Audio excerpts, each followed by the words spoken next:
All of you together, great evening. That's how I normally break the ice wherever I speak, so that I get everybody to participate and I hear your voice.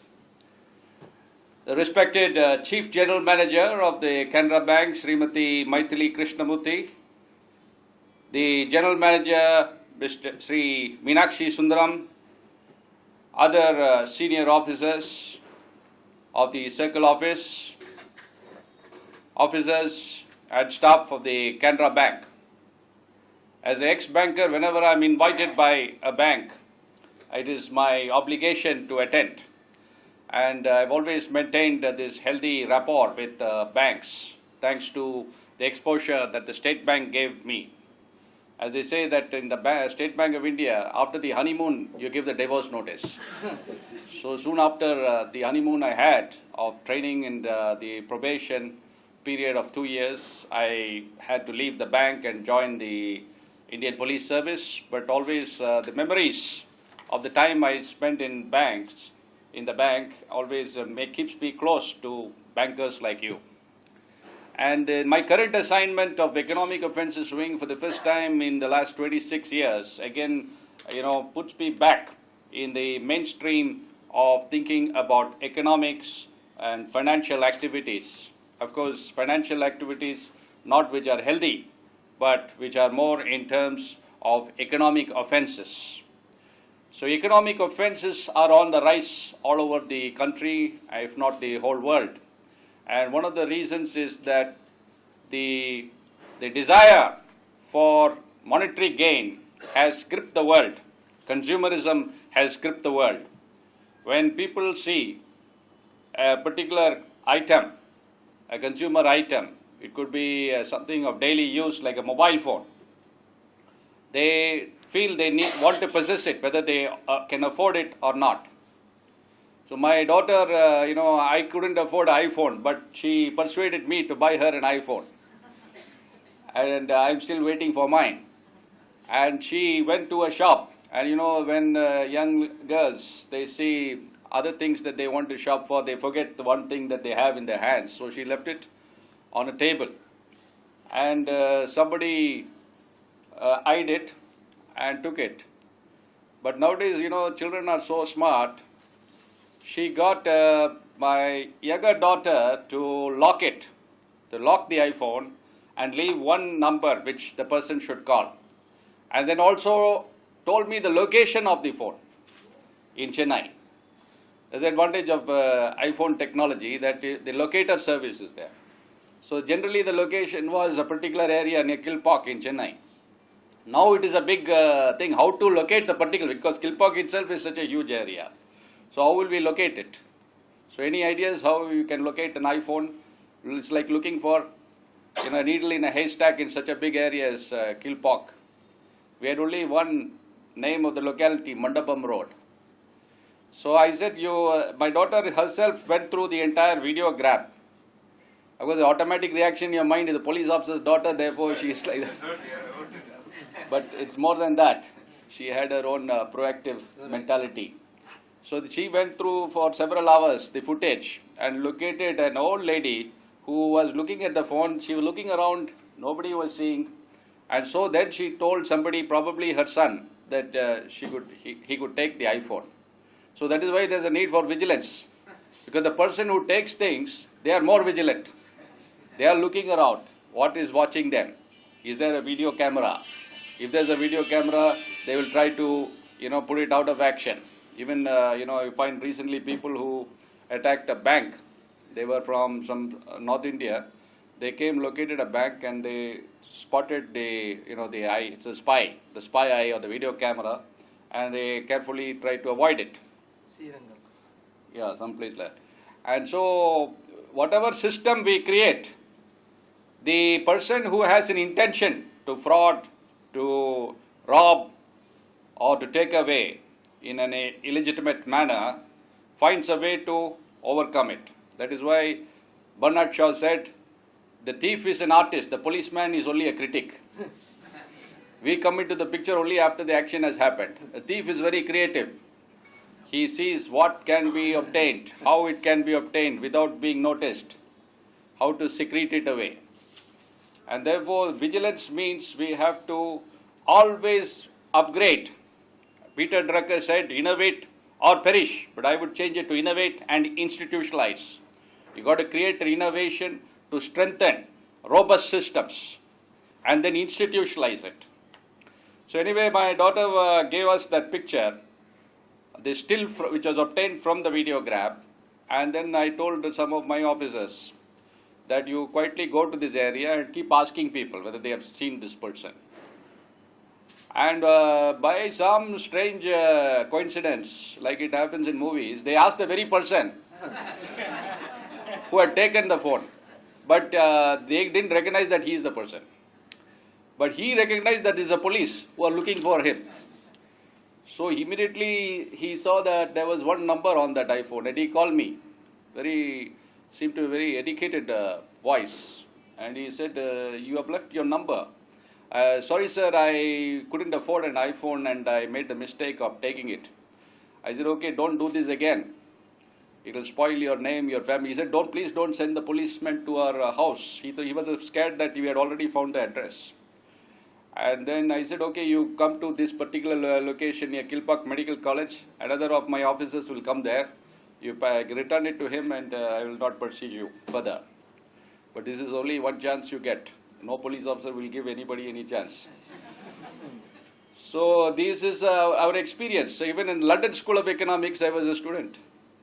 There are such robust systems. There is a huge security, large number of security guards. One of them, even the security manager took me around the entire campus of the hostel. It's called the Hall of Residence near the Thames River, opposite the St. Paul's Church in central London. And you cannot enter without swipe cards. So if you don't have your own swipe card, you can't go in. Yet one morning in my room, I heard the door opening. I thought it's one of my fellow scholars.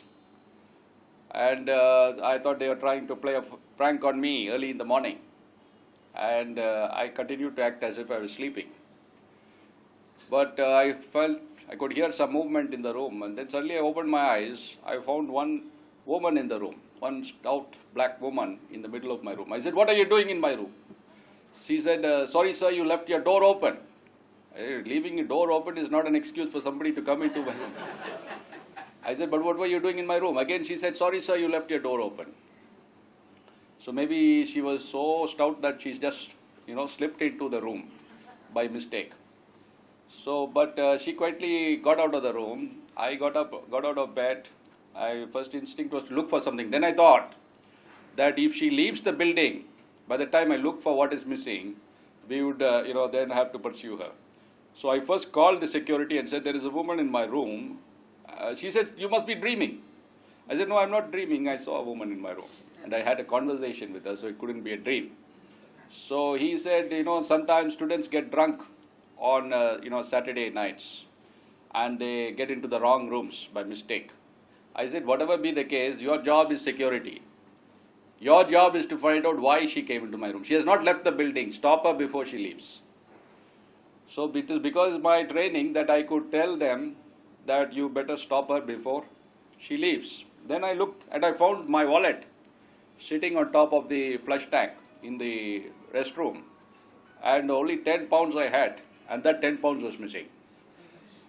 And so I called back to say that I had lost 10 pounds from my wallet and she had taken it. When he said, yes sir, we have caught her, and she confesses she has taken 10 pounds from your wallet. So probably in collusion with the guards itself, she must have entered. And she had probably had another person, because I could hear voices at the door. Probably a male counterpart who could have been dangerous if he had also been entered. So central London, 12 scholars attending a 3-month course, and 3 or 4 of us were victims of crime. I was fortunately, thanks to my training and quick reaction, was the only one who recovered. I got back next day, whatever I lost. When the British Bobby came, and we saw the efficiency of British police, how they come direct to the spot. I didn't have to go to any police station. And then he took my statement after breakfast. And then within another month or so, I got a letter. Thank you for your assistance in the case of Regina, the Queen, versus Madeline. But we wish to inform you that she has been sentenced to 1.5 months rigorous imprisonment because she was a stringer. She had done several such offences. She was a Belgian passport holder. So you see, there is no place that is free or completely safe from any kind of criminal action. And there is no person who is beyond suspicion. Again, I'll tell you another incident. Life experiences teach you more. The best school that you go to is the school of hard knocks. In this case, I was walking in front of the former Prime Minister Rajiv Gandhi, when the world's first human bomb exploded. Before that, nobody thought a woman would be an assassin. A few weeks before that, I was reading a Ludlum thriller which said, at the end of the story only I came to know that it was a very fat woman who was the sniper, who was the assassin, called Angelo. But here, which something happened which is stranger than fiction. A woman with back strapped with a RDX bomb. And even today I bear 100 of those steel pellets. Each one killed different people. One man died with a single pellet hitting his spleen, and due to internal bleeding he died. My own boss, he died within half an hour next to me in the Sri Perumbudur hospital. So this is all about vigilance. So that is why you must internalize a concept called Factor X, which I created for the first time in the world, which is useful not only for police or VIP security, but for any kind of vigilance. You must always assume that X is present. X means some threat which you foresee. You must be proactive. Even if nothing, a manager, when nothing happens for several weeks, what is your natural mental assumption? Till now, nothing has happened in your career. Touch wood, 20, 25, 30 years. So what is your natural assumption? Nothing can go wrong, nothing has gone wrong. But is that a correct, vigilant attitude? In fact, our attitude should be every time we come to work, we must assume that something X can go wrong. In the case of a police officer, it could be X could be an explosive. But in the case of a banker, it could be what? Fraud. It could be a customer trying to do fraud, an employee trying to do fraud. When I was in the bank, one day the manager called me. He wanted to show me the vigilance angle also. So he said, see that cashier, head cashier, he will someday have to hang himself. I said, why, what happened? I thought he's a good fellow. He said, no, see every time he hands out a bundle of currency notes, 500 rupee notes, the customer sometimes would come back and say that one note is missing. Have you come across such cases? Yes, sir. One note is missing. Most of the customers, what will they do? Out of 10 customers, how many will count it if it is from a bank? If this is bank roll, I don't have to count. That is the confidence that the bank inspires. So majority will not count and he doesn't get caught. So he gets richer every time by 500 rupees. He thinks that is his counting charges. But vigilant customer counts whether it is from his own son or wife or brother, and finds out if it is perfectly correct. It could be a whole bundle of good, genuine currency notes with a few counterfeit notes also tucked in. So nothing is a guarantee today. Of course, we must be thankful that the Indian banking system is very robust, very solid. And you have proved that when the rest of the world was falling like a pack of cards, banks, Lehman Brothers, so many huge multinational banks just collapsed and led to this huge landslide or the recession, economic recession. The Indian banks remained a solid rock thanks to the bedrock of conservative values and robust systems. So that is why you must always have good value system, corporate value system, and robust systems. And this is possible. The other day I was telling somebody that this is one far-sighted action which we never realized till this banks broke down in the US and other European nations. That one good thing that one person did. Who is that? One good thing that one person did all over the country so many years ago.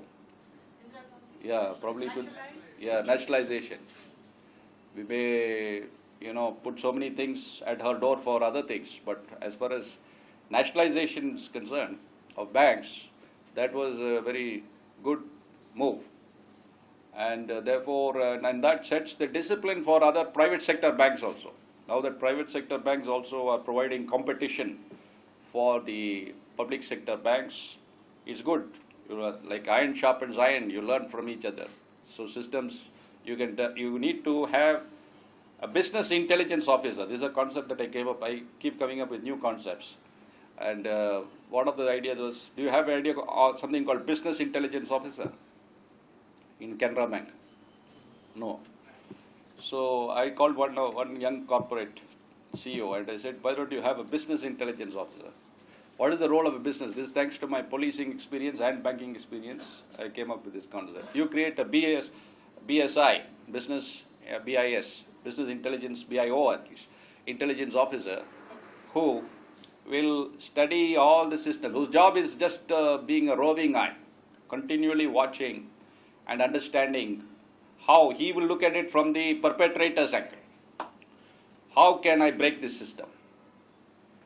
And he will look at it how to, neutralize, compromise the systems. So now you don't have anybody doing that, isn't it? So he will be the one who will provide the check for the X factor in all over the bank, and he will directly give information to the CEO, the top executives, and they can then immediately introduce, ways to plug the loopholes, check any kind of leakages, possible, threats to the systems. Business intelligence officer can also study systems in other banks, other corporates, and good practices. He can come back and say this, we can introduce this practice in our bank, in our office. So he will also look for opportunities as well as threats. Opportunities to further leverage on strengths, and also look at threats. What are our vulnerabilities? So what is this? So this CEO said, only thing is this is a new kind of vocation. So we'll have to see what is the skill set such a person needs. What is the background he should come from? Maybe I said we should have a new design curriculum to, give such persons the right set of skills. But aptitude will be somebody who is proactive, somebody who is very proactive. So every employee should be proactive, not reactive. Don't wait till things happen. Now after I joined EOW, till I joined, we used to wait till thousands of people get defrauded. Then they come complaining, weeping, crying that I lost my pension, my hard-earned money, and I can't even get my daughters married, and I put this 10 lakhs, 15 lakhs with this company. I believe them. They paid for a few months or few years. Now they've stopped paying. I've not even got back my principal. So I said we should not wait till they reach that stage. We can act proactively. So I created this concept called Scam Buster.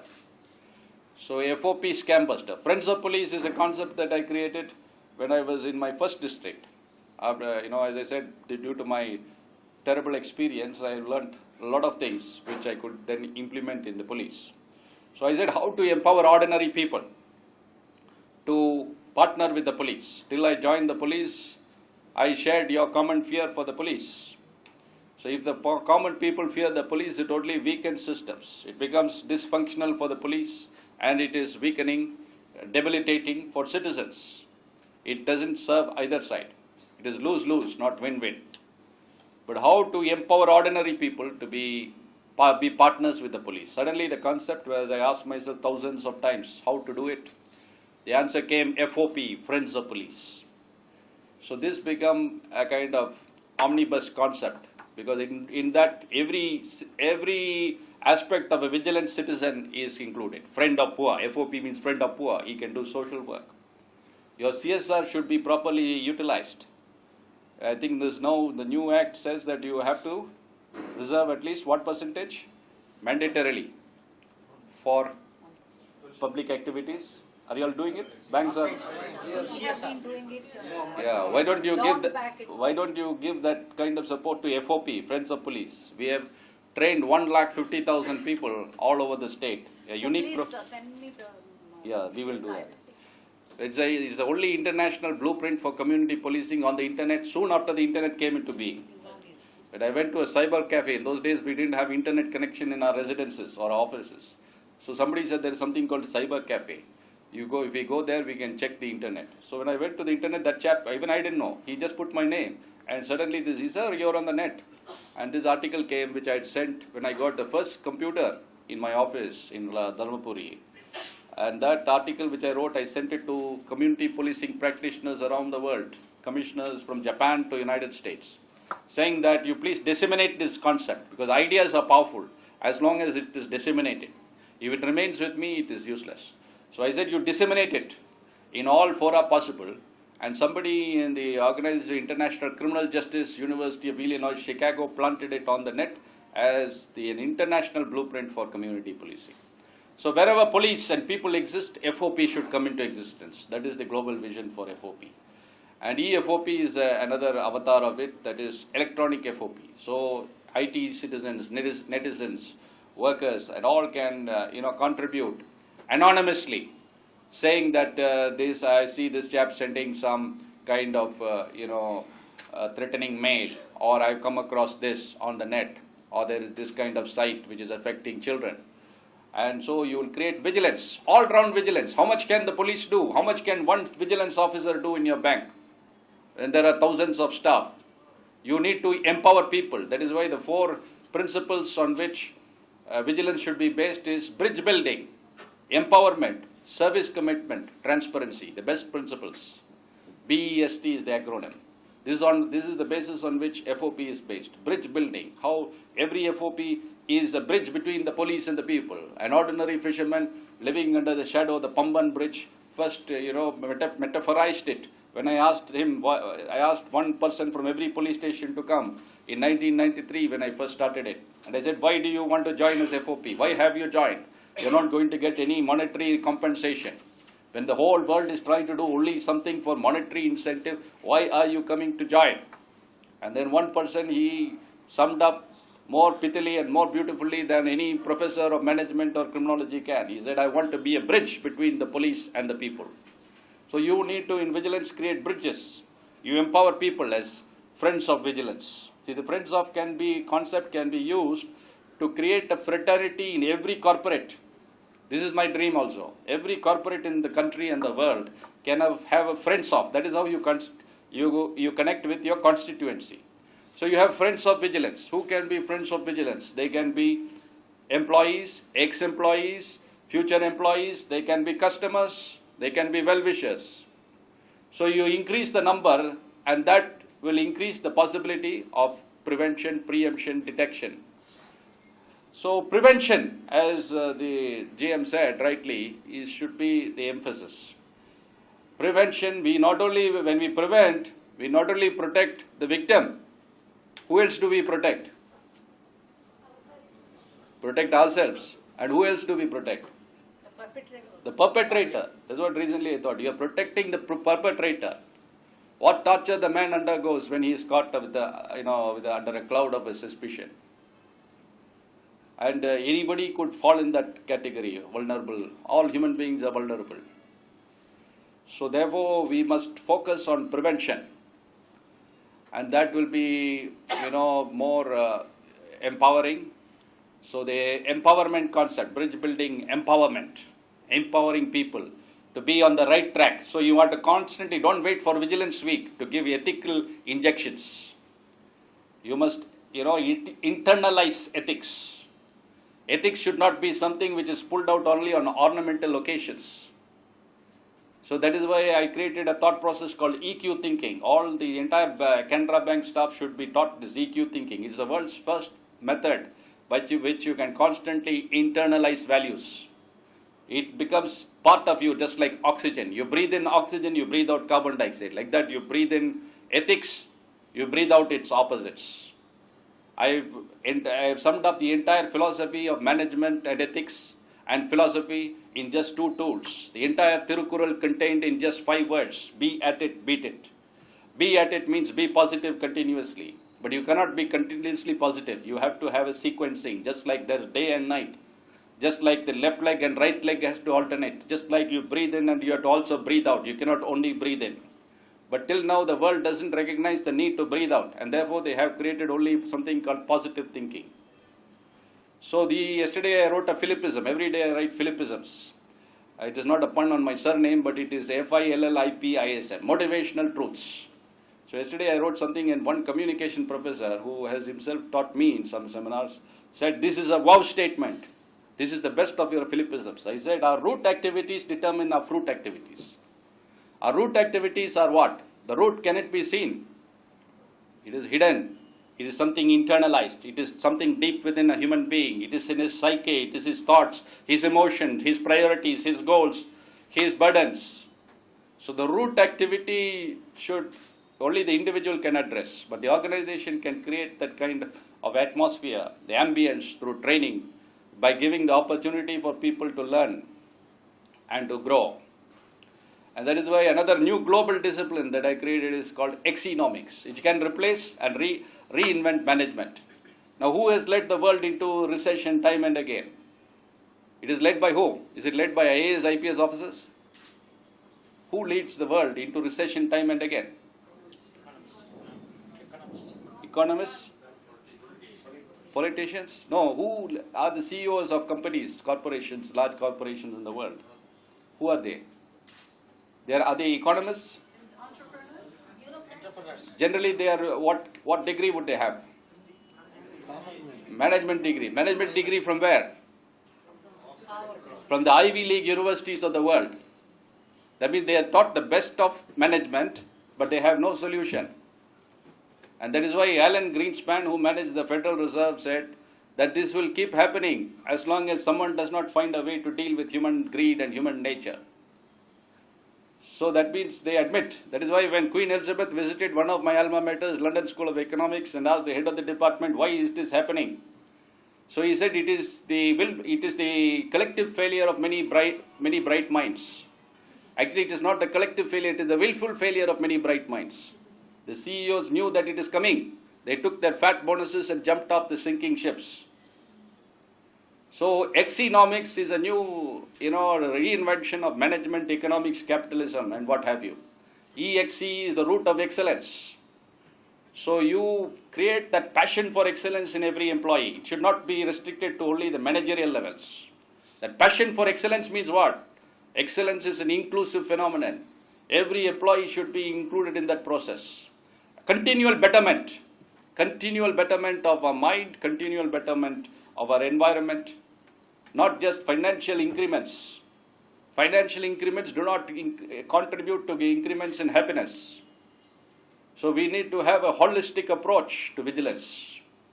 You can read about the article on the internet on management exchange, mix or management exchange. It's a global portal supported by Australian National Bank, Dell, London School of Business, and so on, where they have asked for ideas, open source intelligence to reinvent management, because they found out that management has failed and they want a solution. Exenomics is the most shared idea on that thing, more than 820 shares on Facebook itself. And already there is some institutes who are set up Exenomics cells. My goal is that it will be started in every training institute, every education institute in the world. So ideas, have such power, viral power that will spread from mind to mind. And it will contribute to growth. So imagine Sachin Tendulkar's excellence is today restricted only to his batting. And when he retires, it dies with him. But instead you institutionalize. That is why I said, innovate and institutionalize. Don't innovate and perish. Because I have this innovate and perish attitude, people in India try to kill any innovation. I constantly fight a battle to sustain my innovations. You know that Indian crab mentality, all of you have heard the Indian crab story, I don't have to repeat it. Why don't we get rid of that crab mentality and try to encourage each other to innovate? Give a pat to each other, don't try to stamp on another man's innovation and to stamp it out. Instead, each one of us can be an innovator. The inventive genius of Indians has been proven from ancient times. So Exenomics will enable people to connect all disciplines under the sun and over the sun, astronomy to zoology. That itself leads to creativity. So vigilance means you have to innovate, you have to be creative. You cannot just be reactive. You have to be like the artist, the thief. You don't wait till things happen. You don't wait till the horses bolt and then you close the stable door. You have to think, what are the horses going to do? How do I prevent them from bolting? What are the new mechanisms I can create? At every level. You have to also consult every cadre. You have to ask the messenger in the bank, in the branch, what are his suggestions? You have to ask the clerk, the head cashier. Because each one has a certain expertise, certain domain expertise which is peculiar to his work, which the manager at the top may not know. So many things I learned by interacting with my staff. I am a learner, continuous learner. Economics is based on the principle of yearning for excellence. You have to have a passion for excellence. You have to breathe it, eat it, sleep it, walk it, dream it, all the time. And that when you have that yearning for excellence, it leads to a higher rate of accelerated learning of all kinds, And that will lead to earning. Right now you are short-circuiting the entire process and you want straight away earning. Every employee wants the salary of a chairman right at the beginning. And what has it done? The IT workers being paid 5-figure salaries. Has it improved their lot? It has only led to greater misery. Bangalore, the Silicon Plateau of India, where I come from, where the CGM also comes from, and where your bank originated, more number of people, IT workers commit suicide. If they don't commit suicide, they take the more cost-effective approach of giving divorce notice to their spouses. So we have to innovate and institutionalize and create that kind of climate of vigilance which will pervade the entire institution, entire organization. Any part of the organization you touch will have that quality, that brand value. Canara Bank should, when people hear of Canara Bank, that brand value should be, that is a bank that stands for values. That is a bank that is extremely vigilant. That is a bank on which we can bank on. Complete reliability. That kind of brand image should be projected into the mind of every Indian. And then automatically economics will chase you. Why is it called economics? Now the economic growth is you focus on bottom line. Your efficiency in the bank is measured in what? In terms of how much deposits you can bring in, how much advances you have made, and ultimately what is the net profit. That is a very narrow yardstick which should be relegated to the old Stone Age of business. That should be only the last aspect. The holistic approach, how are we growing holistically in all aspects? Customer service, customer satisfaction, the vigilance zero defect approach, Six Sigma approach. So economics is first personal excellence, next is corporate excellence, and then quality standards excellence, then design excellence. So all aspects, it is the only discipline in the world, history of the world, which will study excellence in all its dimensions. So imagine your board, your student, your children studying economics right from LKG up to the higher classes. They will be completely transformed. Now what is education doing? It is only loading you with more and more information. The mind is not a vessel to be filled, but a fire to be kindled. This is what I said in a debate back in 9th standard. It is a vessel to be, not a vessel to be filled, but a fire to be kindled. So we have to ignite the imagination and passion of people. Bankers are normally considered what? Passionate people or laid-back people. So there is so much human energy waiting to be tapped in your own rank and file. If you create this idea of a vision, a greater vision than just monetary growth. When you pursue all these indices, social indices, and various other holistic growth indices, automatically numbers will chase you instead of you chasing numbers. Profitability, productivity, everything. I taught 100 MBAs in Karvi in the year 2001 or 2002, December. Only 1 hour I took. After that, the vice president sent me a letter. After 3 months, when he should have forgotten about it. He said, we have had many interventions, but there has been no change in the productivity. But after your session, we don't know what happened. Our total sales improved from 4 crores to 32 crores. What is the increase rate? 800%. 8 times. I said, how did it happen? I was astonished. He said, it is because The average worker became a top performer, and the top performer also improved, though not to that gradient. So it proves what Daniel Goleman said, that if you improve your EQ, it will improve productivity. If you improve productivity, it will improve profitability. In the same sales environment, they were able to sell financial instruments without any other external incentive. He ruled out there was no other sales promotion drive. There was no advertising campaign. In the same market conditions, they did far better. So that proves the idea that if you inject a person with the right kind of thought process, this is a thought process, be at it, beat it, which I taught to them, is a thought process. Till now you are working on an incomplete thought process. Be at it, only be at it, be positive. So what happens, the higher you go, you will get a bigger audience for your weaknesses. The more successful you become, the whole world will know. See, Bill Clinton as a governor, he had the same weakness. Did we hear about him? We heard about him at what stage? When he became president. That's why when I was walking with my wife in front of White House, I saw a man on hunger strike. He said, let him speak the truth. I said, yes, you should make him speak the truth. He owes it not only to you, to the entire world. And what a cost he paid in terms of his mental health, his physical health, and so on. Now he is trying to make it up by philanthropic work. So don't allow our employees to fail by getting into fraud.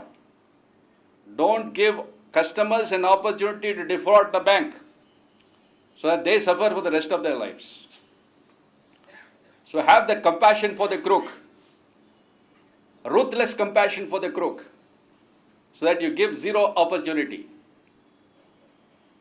So this is the message that I have for you this Vigilance Week. I once again thank the managers, senior managers for having invited me, and I wish you all the best. Thank you.